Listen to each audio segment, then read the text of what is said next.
Welcome back. We found Dr. Wilbur C. Fields in the library, so let's talk to him. So you're Lillian's friend, Laura, is it? You look very nice, Laura. Very nice indeed. Um, thanks. Dirty old man. My dear, come a little closer. I don't hear well. Not on your life. I guess I should be reading that in Laura's voice, because it's not quoted, but it seems to be her inner monologue. You're very pretty, my dear. Now, don't be afraid. Afraid you're not. Leery, yes. That's not her inner monologue, though. That was the narrator. I'm confused. Giving up on you, Wilbur goes back to his reading. Well, at least he's not too pushy. Okay, let's interrogate. Let's ask him about the estate. I come out here often to visit Henri. I didn't like it at first, but the place can grow on you. I guess it does have a certain old-timey charm, if you like that kind of thing. Well, since he's the Colonel's doctor, he might know something about him. Henri's got more life in him than you might think. Yes, sirree. I think his family probably wouldn't like hearing that, because it means they have to wait longer for the money. Also increases the odds of someone else dying before he does. I haven't seen Lillian for quite some time. I remember her visiting here as a child. I understand she had some problems a while back. Everybody keeps talking about problems. Nobody can tell me what it is. I mean, and don't think you can do something like this. I ask about Lillian's problems. Because the game does not understand problems. That's ironic, somehow. It has problems understanding problems. Ethel and Henri were never close. As a consequence, I never saw much of her. I guess that makes sense if she was never around. How about the mother and daughter? I understand that Ethel's had quite a time with that girl. Much of it was her own fault, though. And considering she appears to be a drunk, I'm not that surprised. Of course, we've seen Gloria and Rudy now, so we can ask about them. Gloria's a beautiful girl. A desirable girl. Dirty old man again. She was a patient of mine once, though I haven't seen her for quite some time. Well, I guess Gloria was not entirely unjustly worried, considering how easily he just mentioned the fact that she used to be a patient. Rudy has no more morals than a rat. He has no right to pick on me. Is he picking on you? For what reason? Well, since the two of them are brother and sister and were talking together, let's ask about the combination of them. Gloria shouldn't listen to her brother so much. Why not? Well, I guess you don't like Rudy.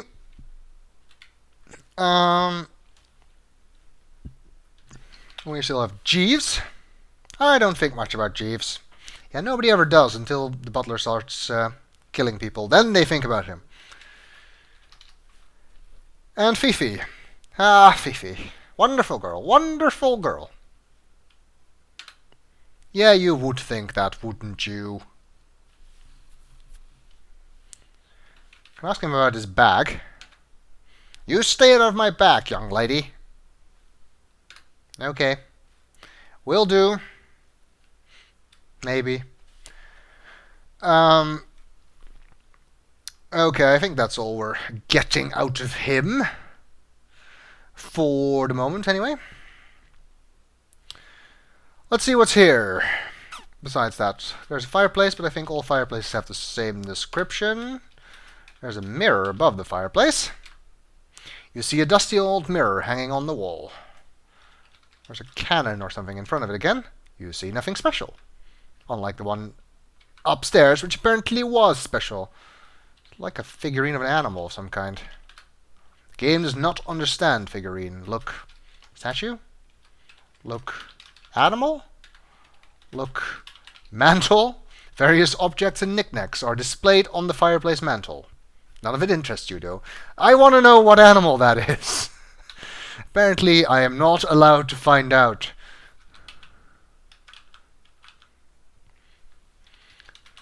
Look, table. Some of these tables could use a good dusting. What are the books on the table?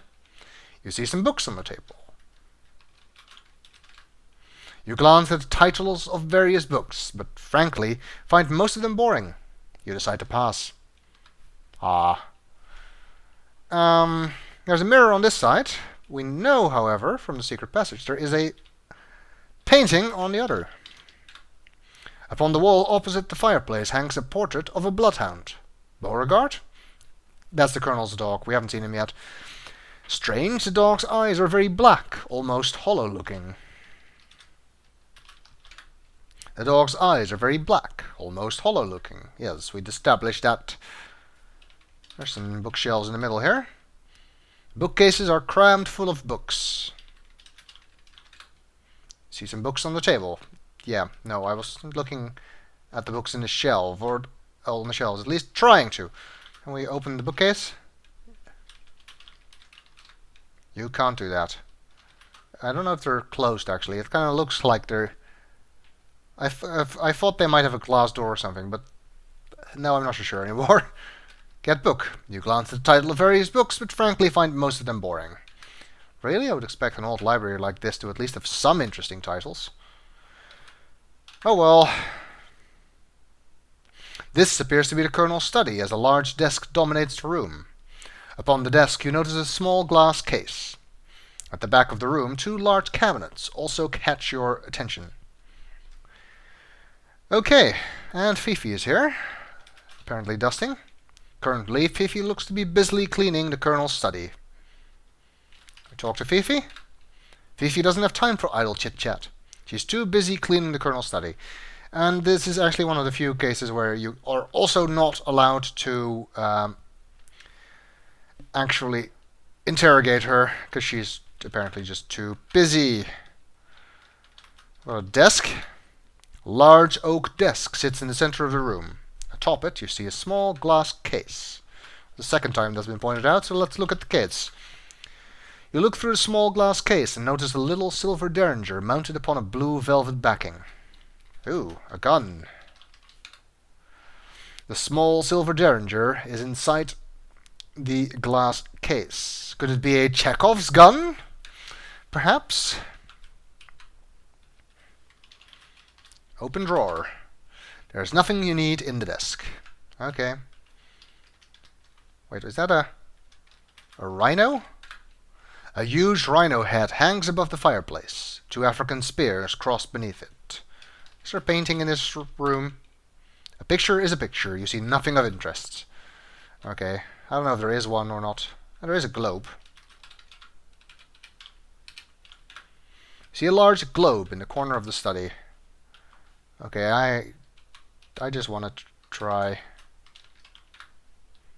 Wow! I honestly didn't know that would work. But it did! Gee! I feel a little dizzy now. It's only a globe. I didn't spin the actual world. Two cabinets here.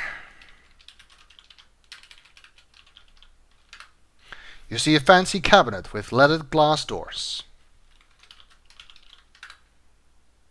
Cautiously, you peek inside the open door of the cabinet. Not surprisingly, part of the Colonel's weapons collection is housed there. Within the cabinet, you see an Australian boomerang, a steel cutlass, a pearl-handled dagger, a mace, and an antique crossbow. I hope you took a note of that.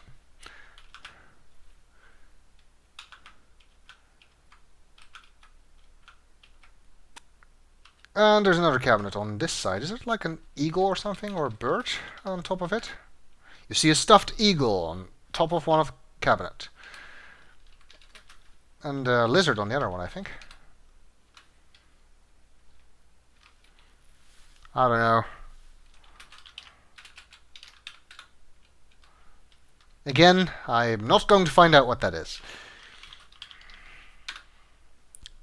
You carefully open the glass door of the cabinet and look inside. Stored within it is the Colonel's rifle collection. Well, I guess we shouldn't be rifling through his rifles, so let's leave that alone. We can actually go outside from here, but let's stay inside for now. Would you like a drink? No, thank you. Jeeves is just walking around, doing butlery stuff. Nothing suspicious about that. No, really, I mean it. There's nothing suspicious about that. Stop looking at me like that! I don't know, I just feel bad going a whole video without saving. My videos are 20 minutes long, so it's too long not to save in a Sierra game. And actually, since I just saved under death, I might as well. Oops! It'll take a while to get the splinters out. Yeah, that's the biggest problem there, obviously. Yeah. Don't walk under the chandelier. That is the lesson that we've learned there. Let's check this room on this side of the house. You have entered the parlor of the old mansion. Against the back wall, you notice a sculpted marble bar, and in the corner, a parrot swings from its bird stand. And it's now 7:45, apparently.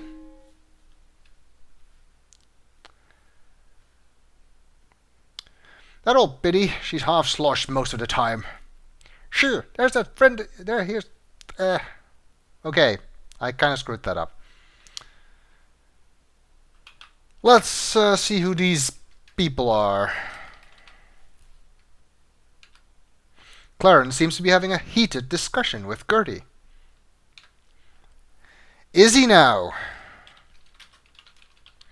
Wait, Clarence, that's the person Gloria was going to break up with, right? Clarence Sparrow is a dapper-looking man in his late 40s. From what you have gleaned, he has been the Colonel's attorney for some time and seems to know the rest of the group as well. His manner is a bit on the curt side, and you can sense a bit of sneakiness here. And Gertie. Gertrude Dijon is the Colonel's widowed sister-in-law.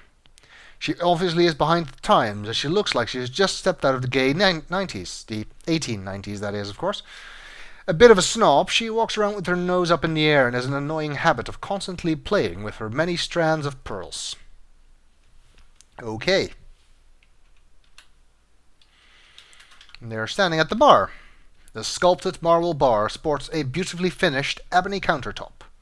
Upon the countertop you see a decanter of cognac. Really? Upon the countertop you see a decanter of cognac. You don't care for liquor, remember? How should I remember that? From what? Or is the game saying, you're her, so you should know that? I don't know.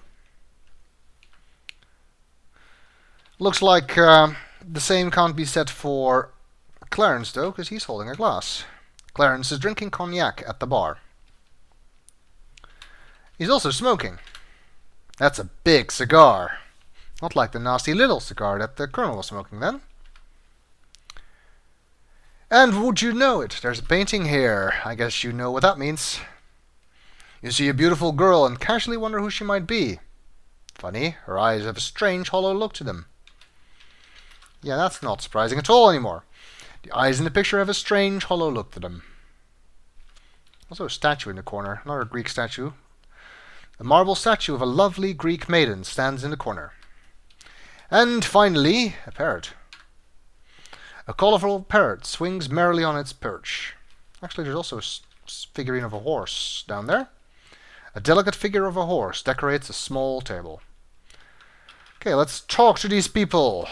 Gertie. Please leave us be, Laura. We were having a private discussion here. It would be best if you left, Laura. Please go, Laura. Please go, Laura. Okay, I guess we exhausted that. Maybe Clarence is more sociable. This is a private conversation, young lady. Do you mind? I kinda do, actually. I want to talk to you. Did you understand me? Leave us alone. Stop pestering me, young woman. Laura, or whatever your name is. Bug off. Okay. Let's just ask questions instead. Gertie first. This old place is horrid. It's amazing Henri got me to come here at all. I guess so. Oh, that's not what I meant. What do you think of old Henri anyway? Don't let him fool you, Miss Bow. He may look like a doddering old man, but he knows exactly what he's doing. I don't believe he intends giving any of us one thin dime. He's got some plan up his sleeve, mark my words. Okay, consider them marked. Lillian's had her problems, you know. Her mother is to be blamed for all of them. Okay, good to know. Oh, her. My sister-in-law's nothing but an old sloppy drunk. She's made nothing but a mess of her entire life. I guess we know that you don't like her, then. You seem to suggest Ethel was responsible for Lillian's problems. See if we can find out more about that. Gloria and I get along superbly. Nothing like Ethel and her daughter. Oh yeah, Gertrude is Rudy and Gloria's mother. That's right. So let's ask about her children. I'm so proud of my daughter. She's a very talented actress, you know. Yes, that has been pointed out to me. My son has a good heart for business, and he's very handsome, don't you think? Are you implying something? Laura has no reaction.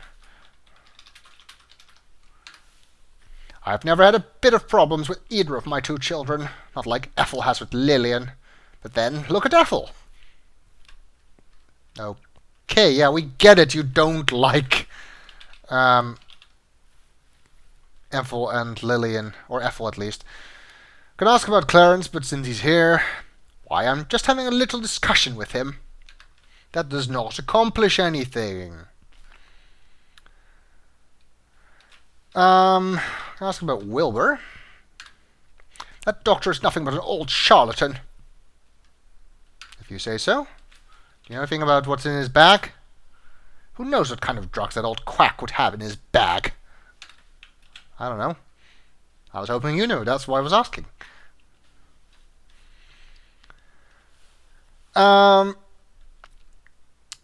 And then we have Jeeves.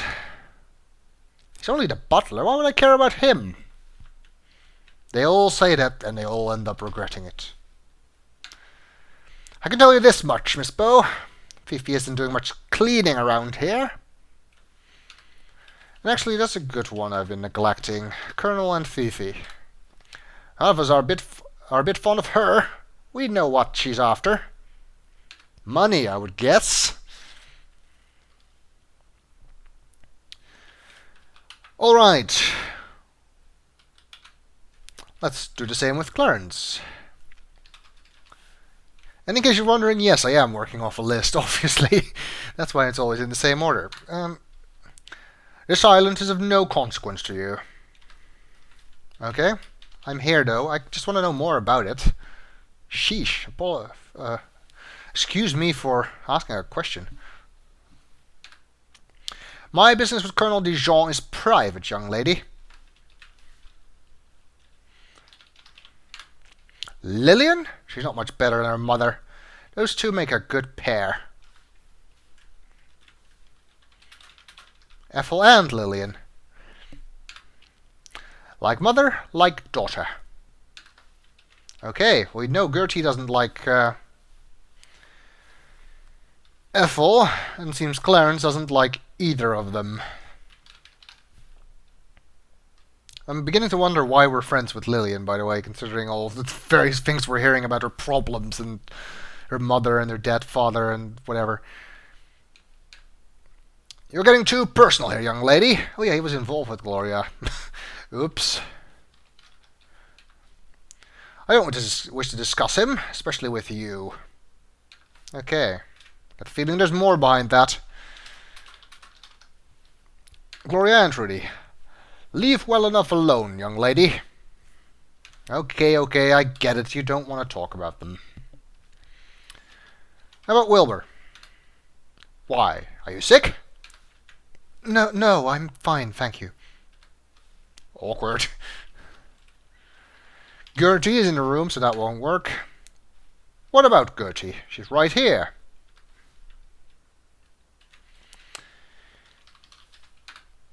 I never bother with the servants. Not very progressive of you. Don't ask me about Fifi. Ask the old cripple, Colonel, yourself. Yeah, how dare you call him cripple? It's not like I would ever call him cripple.